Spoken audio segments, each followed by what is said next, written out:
Welcome back to It's a Sports World. It is me, Joshua Minker, and I am joined once again by a friend of mine, Jorge Vasquez. You rejoin me here. How are you?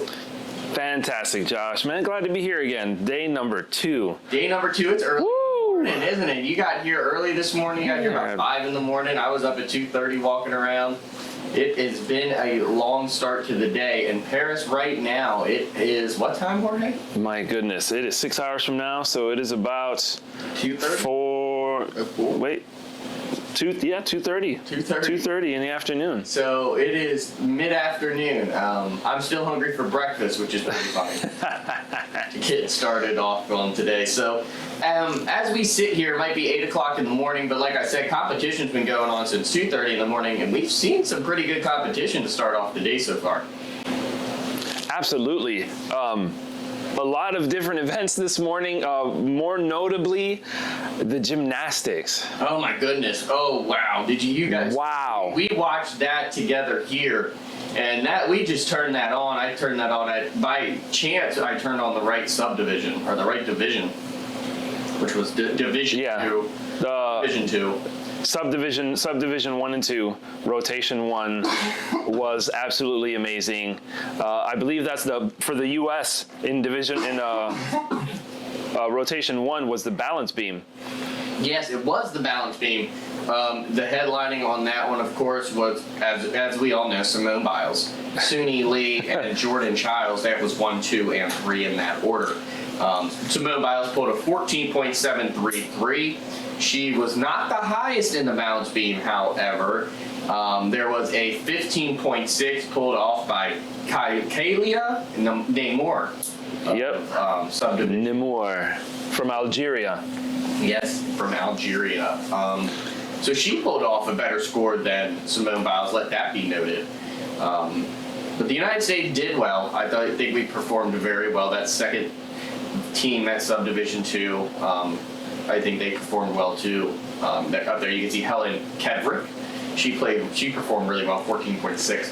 But I'm going to say that the United States, qualifying very much. Simone Biles did a great job. She qualified. We know that Suni Lee qualified. I'm pretty sure Jordan Childs qualified. So I got to see if she qualified all in all. But as time progresses, we'll know, because we're only in, I think they're getting ready for Subdivision 3, so they really haven't started that yet today.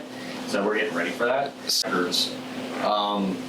She's never, I don't know if she's ever been to a event like the Olympics or a World Championship and not walked away with breaking a record. I'm sitting here and I failed to write down today the name of the new move she pulled off. The Biles. They're tied. That's what I have written. The Biles. There's no way it was. Yes, they are calling it the Biles. So that was absolutely going to be on the uneven bar. That was on the uneven bar. It was on the uneven bar, and she was able to do something. And she's not normally one to be on very good at the uneven bar. I'm not saying she's not good at the uneven bar. She's good at everything, but that's not her number one. Correct. She does not like the uneven bars. That is her least favorite event. Yet she still dominates. No, it's absolutely amazing. The things that she does. Now she has a move on each one of the events named after her. Well, that's just Simone Biles. So, it's crazy to think, we had Gabby Douglas, and then we had Simone Biles. So, now we just watched Jordan Childs, in my opinion, put on a show. She had a 14.266 in the bars. She had a 14.216 in the vault. She had a 14.6 in the floor exercise. And the only thing she struggled on was the balance beam, when she got a 13.6, which is what we're talking about right here. But she was still impressive. She beat out Suni Lee on the floor, and she beat out Jade Carey, who they ended up scratching Jade Carey's score on the floor. Yep, they absolutely did. She got a 10.633. Yeah. So, Simone Biles, though, she did amazing, but I think the next one, who comes after Simone Biles? And I think that's going to be Suni Lee. You think it's Suni Lee? Yeah, Suni Lee all the way. Childs. No, Suni Lee's got all the better scores. No offense to Hazel Rivera. I know she's 16, so she will be in the next at the Olympics for sure, but I think it's Jordan Childs. I think she is the next person that can step in the shoes of Simone Biles. You think it's Suni Lee? I think it's Suni Lee, because the only event that Jordan Childs beat Suni Lee on is the vault. Everything else that I'm looking at. Was that what it was? Oh no, vault and floor exercise. Yeah. Okay. Okay. So it's kind of an even go on, but Suni Lee's younger than Jordan Child. Jordan Child is the second oldest. Then is Suni Lee, and then after that is Jade Carey.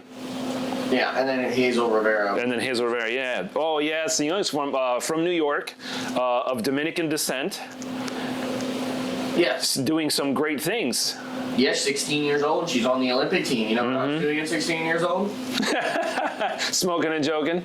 Yeah, probably. That's exactly what I would probably say I was doing at 16 years old. Not competing in Paris, France. Not getting on a boat going through the Seine River. The Seine River? Either way, but I am not familiar with the river, so I couldn't say. When I was 16, I was in HKU. The opening ceremony was beautiful. All right, so now there's one other thing we got to cover when talking about the Olympics here. First off, gymnastics. Simone Biles looked injured. Absolutely, yeah. After the balance beam, she'd hurt her ankle. I believe her left ankle. Yeah, it appeared as her performance. She was hopping on one foot when leaving the stage. This is what I wrote down here in my book. She said Jade Carey failed, Jade Carey failed in the floor. She just only getting a score of 10. So Simone Biles, she did very well, but she did look injured, and that's kind of concerning. Absolutely, but it did not hurt her ability to perform. Thankfully, and of course, she's an athlete. She's a tremendous warrior. I couldn't say anything that wasn't good about Simone Biles. She's just an amazing athlete with a tremendous record. I mean, she's got a total of 37 medals across world championships and the Olympics, 7 of which are Olympic medals, 4 of which are gold medals. So she's the modern day GOAT. And I say modern day because there's only one athlete in history, female athlete in history that is the GOAT, and that's Larissa Latanina. Now, who is she? She is from the Soviet. She has 18 medals across 3 games in 56, 60, and 64. With 5 of those medals, if Jordan Biles... No. Simone Biles. I'm getting names mixed up because we're talking about multiple athletes and they're all awesome. If Simone Biles gets 5 medals in Paris, she'll have a total of 12. This woman from the Soviet, Larissa, she has 18 medals. But again, this is history. This was in the 56, 60, and 64. So she's no longer, I don't know if she's no longer with us. I didn't look at that history if she's deceased or not. But she was the GOAT. Simone Biles is modern day GOAT. I would say modern day GOAT. I'm a huge... I would agree. I was a huge Simone Biles fan. I think Simone Biles is the GOAT without choice. Without a shadow of a doubt, Simone Biles is the modern day GOAT. 37 world and Olympic medals. Yeah, she's unbeatable. What? After she took a break. Yeah, and after she took a break. Can we talk about that real quick? And then we got to move on. We have to move on. But absolutely. The redemption of Simone Biles is incredible. When in Tokyo, when she took 2021. Yep. Took a step down. For a mental health break. Not by choice. It was on the vault. Mm-hmm. She ended up getting a twisties in the air, which is a sense of loss and balance. Yep. And it was. Now she's back, and she looked great. Absolutely. She the vault, created a new move while doing it, scored a 15.3. I mean, everybody, when the announcers were sitting there talking, they were like, okay, well, here she goes. There's going to be a lot of eyes on it. Boom, boom, boom.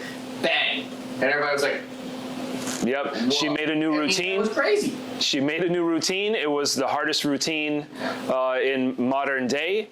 And she landed it. She stuck landing, and now they named it after her. It's called the Biles. We spoke about that briefly earlier. It's an amazing routine. I believe she did a triple salt coming off of the high beam on the uneven bars. No, I think you're right, or something like that. Mm-hmm. And then she did off of the vaulting, she did a half twist with a triple backflip and stuck the landing with a little bounce. I mean, she weighs lighter than the mat she's bouncing on, so of course she's going to bounce.